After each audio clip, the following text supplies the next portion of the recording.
j'accompagne 2 artistes contemporains à Jérusalem en octobre 2015.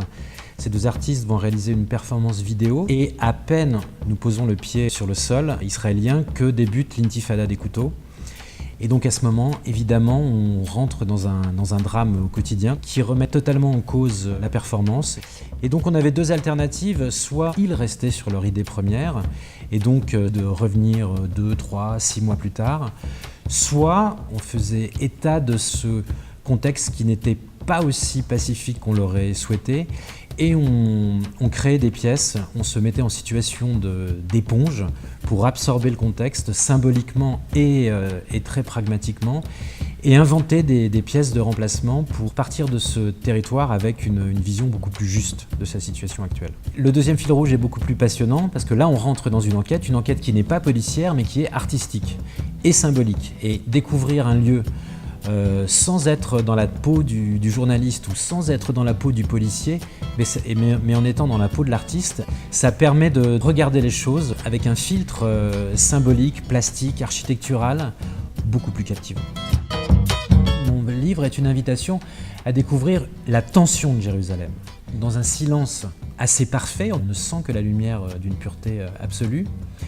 Et dans ce contexte, entendre des coups de feu, entendre une foule qui se tait devient un vrai moment de théâtre. Toutes ces pierres, tous ces morceaux d'architecture sont aussi mobiles et aussi explosifs que la végétation qui transperce les murs de Jérusalem. Il y a quasiment toujours, dans l'art contemporain, une narration, une histoire qui est déposée au creux de l'oreille du visiteur pour qu'il saisisse toute la complexité et toute la beauté de cette pièce plastique. On n'est jamais plongé dans le processus créatif d'artistes et encore moins d'artistes contemporains. Et c'est ça qui fait qu'on pénètre pleinement et complètement dans la démarche d'un artiste contemporain. C'est le fait de remettre les choses à l'inverse et de commencer par le fondement de la pièce, c'est-à-dire son histoire, sa magie, son contexte. C'est exactement ça qui fait que n'importe qui peut lire ce livre et rentrer dans l'univers de ces 2 artistes et comprendre leur démarche à eux, mais par extension la démarche de tous les artistes contemporains qui ne sont que des machines à retranscrire un contexte en signes plastiques. Je pense que Jérusalem et la Palestine ne m'ont pas attendu pour qu'on écrive sur eux.